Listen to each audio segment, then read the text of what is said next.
everyone.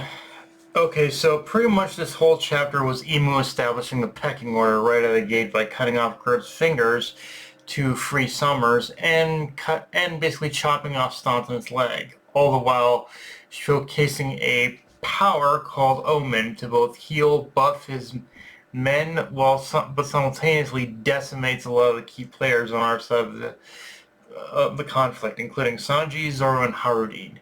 Which, right out of the gate, gotta give Emu props. I never thought it'd be possible, but this chapter showed we were only scratching the surface of how truly evil and depraved he actually is. But with this chapter, it's like, yeah, man is kind of in here's like just man is just going is unfettered now, and he is showing just how powerful he truly is, but also just how much that human disguise was kind of tethering his power, because fully free from those bindings, he is quite literally a demon to such an extent that when we do get the big hero shot at the end of the chapter with Loki confronting Emu, the only response I could muster was, Loki, I love you, man, you are a powerhouse, but you alone are not enough, but you'll have to do for now, because honestly, I'm genuinely serious when I say that. I don't think this is generally a thing where it's going to require more than just one person in order to take Emu down.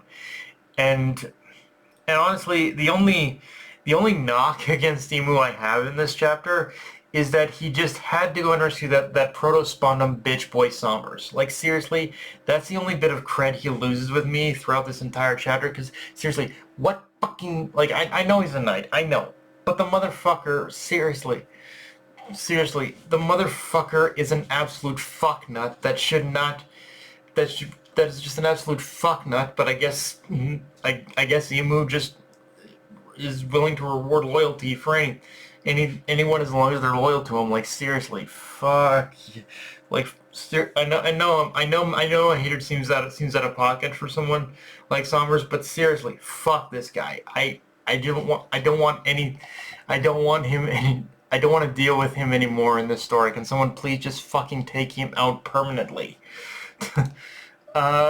With that said, yeah, getting back to Loki though, I imagine this is going to be a bit more of a fair fight, as we do know the only times we've ever seen Emu kind of struggle in a sense have been against Loki and Luffy, so it does show that, in a sense, like both these characters are basically Emu's Achilles heel, so to speak. So at bare minimum, I don't think we're going to see Loki get one shot by Emu. The only question is, how long can Loki last on his own? Because for as cool as this setup is, it also definitely feels like Loki's trying to run interference as well until Luffy's back to full strength. Because looking at this situation from the most realistic perspective, we need as many able bodies available to fight in order to fight Emu, but even more so, a coordinated attack, not just haphazardly just jumping into battle and swinging weapons around in order to take him out. You need a coordinated strategy, and I feel that in itself is also something the chapter is setting up in terms of establishing the role Usopp himself needs to play going forward, like more than just being the one to make a crippling blow to Emu or on Emu or anything. Like, Usopp needs to step up as the strategist to properly coordinate an attack against Emu.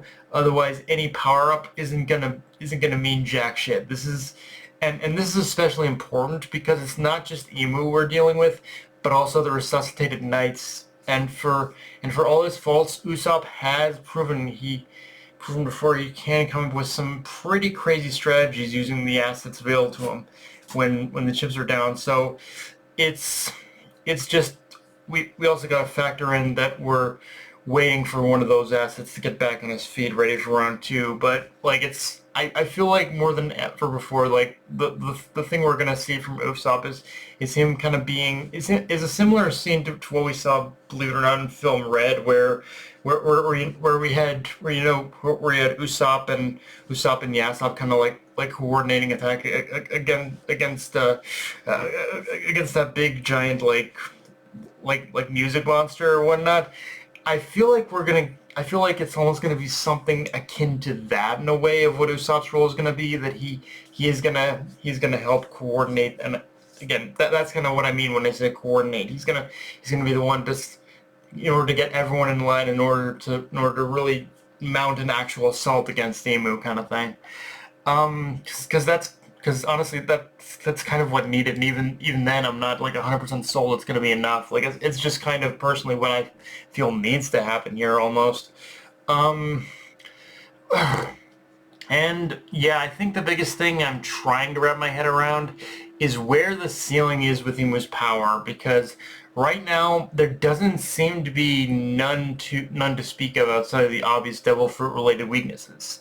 Like this is the main thing to figure out is just what the chink in Emu's proverbial armor is, because so far the range of his abilities seem near endless. I think the only thing potentially we can hope for right now is the tactics that have been working using Hockey to hinder the immortality factor, and just hoping they apply to Emu as well. Although the fact that the Devil Fruit is where those powers originate from isn't exactly reassuring either, as it could mean that same kind of weakness doesn't apply to Emu either. If that's our especially if that's our only option, it's not a very reassuring one. And even outside of that though, one thing I'd really like explored now is the connection between the Sun God and Emu's power of the Devil Fruit. Because obviously the darkness and light theming is far from coincidental. So yeah, I'd really like to know what the deal is there, because so far Oda appears to be really leaning into the angel and devil allegory and motif with a lot of this dynamic, or at least that's the most overt and obvious comparison I can make. But what new spin is he going to add to this that ties back into the lore of the Void Century? Because so far the biggest theory I can craft is that all the old races that made Marishwa their home, including especially the Lunarians, were in themselves the disciples of Joy Boy, but after the government won the war, they wiped them to near extinction to hide Joy Boy's identity from the world. That's kind of how I'm viewing it right now, but like especially with making the minimum connections I have. But yeah, it'll be interesting to see where exactly Oda goes with the connection between the basically the Devil Fruit, the OG Devil Fruit, and Sun God Nika kind of thing. But yeah, guys, that's pretty much all I got for this review. If you enjoyed the video, like, comment, subscribe from on Blue Sky, and with Crunchyroll, be sure to notification bell, hit the subscribe button, and just shove it around, guys. Dark Knight Donate signing off. Later, everyone.